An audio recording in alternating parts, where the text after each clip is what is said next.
Good morning, my friend. We are going to look at the autonomic nervous system. But before I go into that, we have to look at, first of all,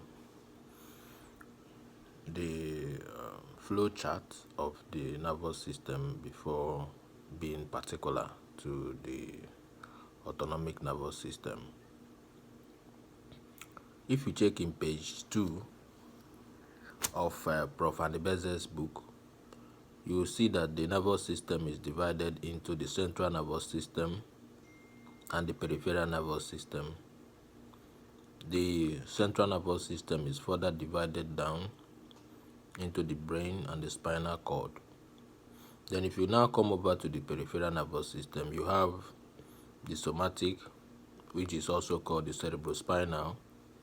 And this cerebrospinal, you have the cranial nerves that are 12. You now also have the spinal nerves that are 31 pairs.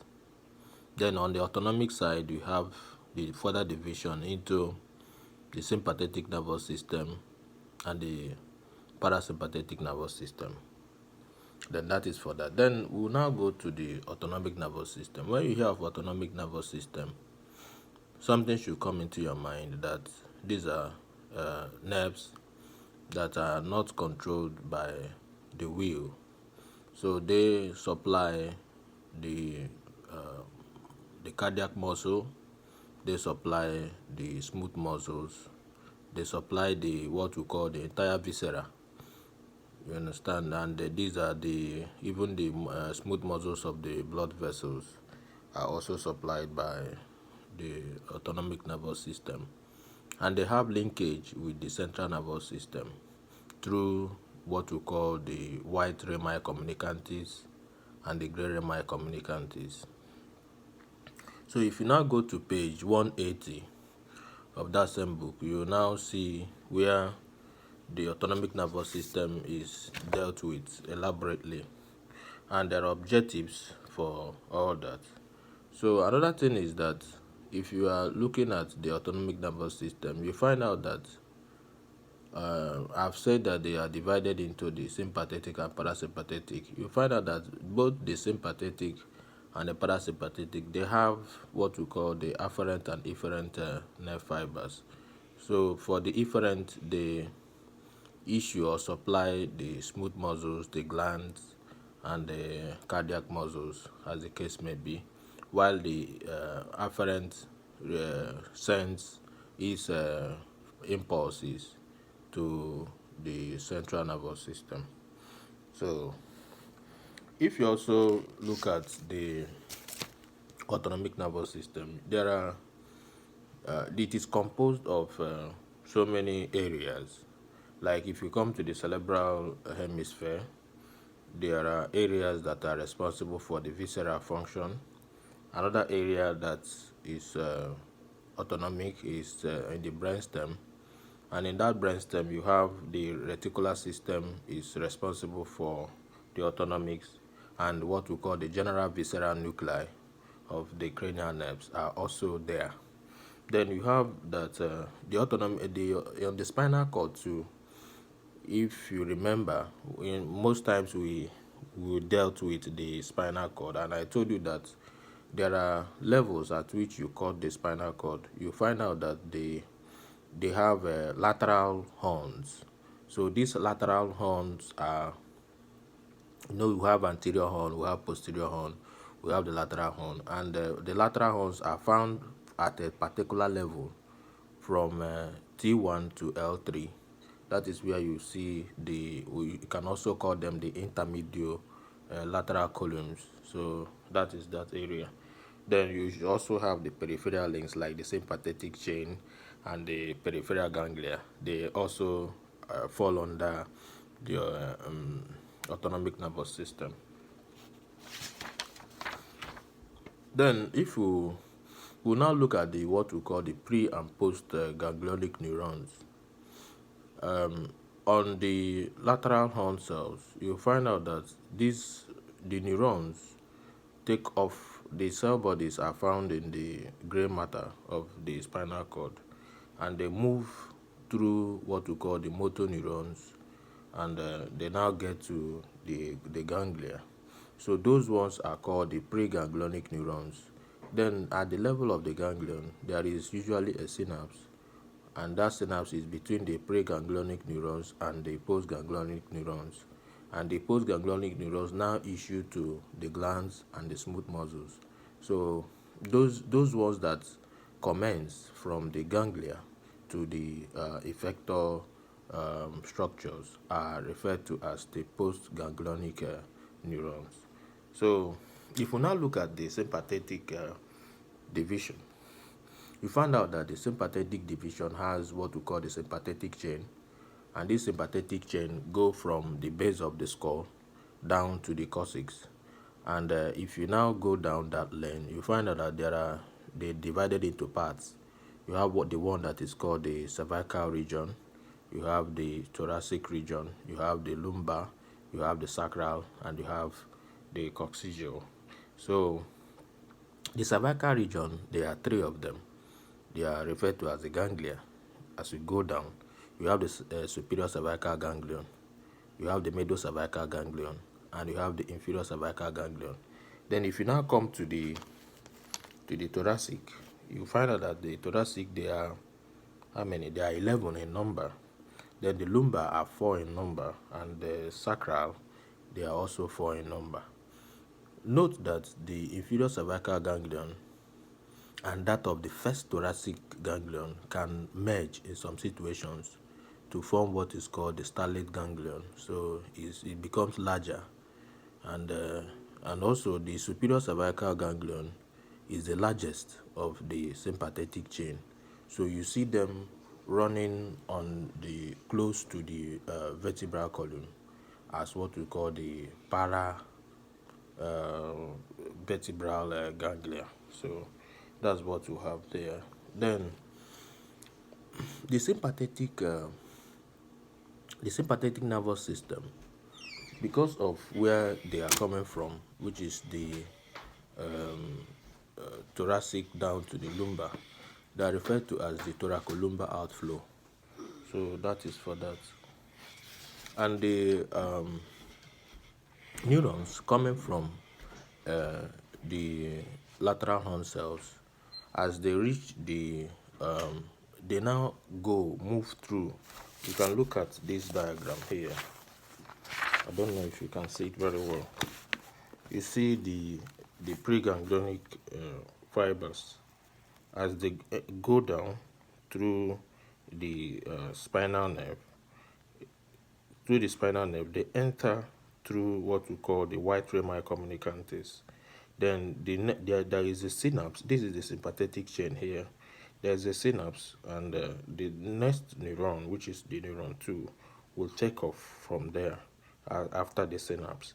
In some situations, as the preganglionic sympathetic neurons get to this sympathetic chain, there are 4 decisions that is being taken by the preganglionic sympathetic fibers.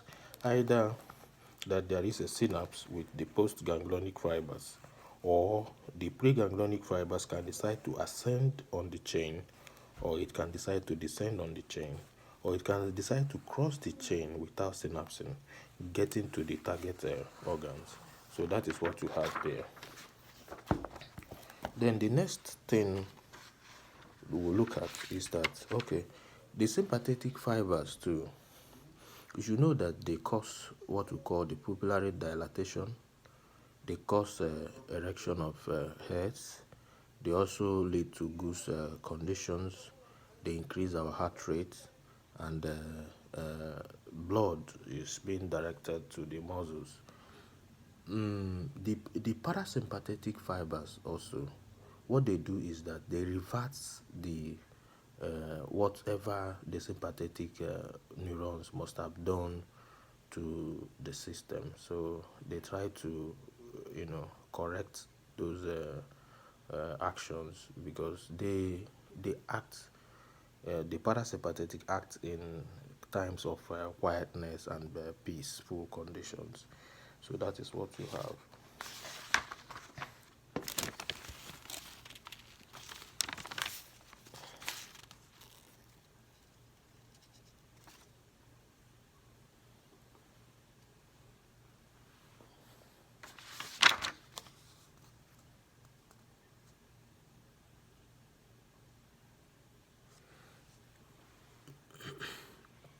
Then we'll now go to the parasympathetic division.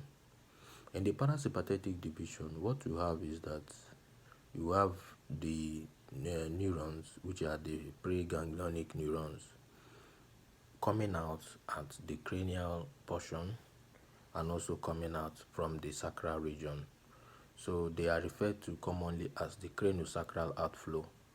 So where you find them mainly in the head region is in the brainstem. They move with the cranial nerves. So and they supply what the smooth muscles of the head, the lacrimal gland, the sweat glands. You understand? No, the lacrimal gland, not the sweat gland, the salivary gland, the mucous membranes of the mouth, the palate, the nose, and the nasopharynx. As a matter of fact, it is the sympathetic neurons that supply the sweat glands of the head. Are you getting me? So that is just it. But that of the parasympathetic does all other supply to the head, mainly the glands of the head. The only one that is not supplied by the parasympathetic is the sweat gland. So if you now come to the sacral region also, the preganglionic neurons will take off from the sacral region, which is the lateral horn area of the sacrum, the spinal cord at the sacral side. Then they now come out. What they call them is the pelvic splanchnics, because if you go down from in the head region, the parasympathetic supplies these structures I've told you, the smooth muscles, the glands, which are the lacrimal gland, the salivary glands, and all of that. But if you now come down to the thorax and the abdomen, it is the nerve that carries this parasympathetic division is called the vagus nerve. It supplies all those the lungs, the heart, and down to the abdomen as the anterior and posterior vagal branches. It goes into the abdominal region, but it doesn't get to the pelvic. So that's the difference there. But the pelvic region now is being supplied, the urinary bladder, the wall of the urinary bladder, the rectal wall, and the erection of the penis is being done at the by the what we call the pelvic splanchnics, and they are referred to as navi regentris. So that is for the parasympathetic. So I've already told you that the sympathetic is referred to as the thoracolumbar outflow, and because they are more concentrated at the thorax and the lumbar region, the spinal cord region, then they now anchor on the sympathetic chain. They send their preganglionic fibers to the chain. From there, from the chain, now the post will take over. Then it depends on what happens to the preganglionic sympathetic fibers at the chain. It can decide to ascend the chain, it can decide to descend the chain, it can decide to cross the chain without synapse. In that case, you call it a splanchnic nerve. You understand? It can also decide to ascend, descend, and cross the chain, or synapse at the level of the chain. But if it's synapsing, now as it comes into the sympathetic chain, it's referred to as white rami communicantes. When the second neuron, which is the neuron 2, leaves the chain, is now referred to as the gray rami communicantes, joining the spinal nerve also, and running in the spinal nerve to also give supply to either the smooth muscle or the glands at that region. So that is what you have there. I don't know if I'm missing out any other thing to tell you.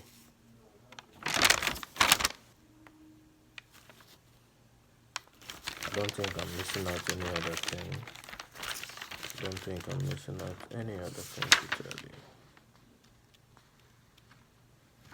Another thing you should just know is that the parasympathetic neurons, their ganglia is very close to the organ they supply. like in the case of the urinary wall, the urinary bladder wall, the rectal wall. Their ganglion is very close to their end organs.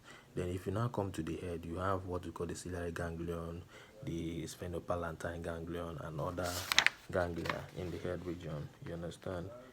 You have the yes, or the otic ganglia too. They are all found in the head region, so they are very close to the organs that they supply. So I guess I've done something for you. Also, again, just know that the autonomic nervous system, they have, well, I've mentioned it before, they have their own control center. Mainly the hypothalamus does that. So it's mainly the hypothalamus that controls the activities of the autonomic nervous system, in addition to all other regions which I've mentioned, like those reticular system in the brainstem, and okay, mainly that the hypothalamus is the major control center of the autonomic nervous system. I don't think I have any other thing. Or should I speak in our native language? I don't know. I finished what I have for you. Thank you.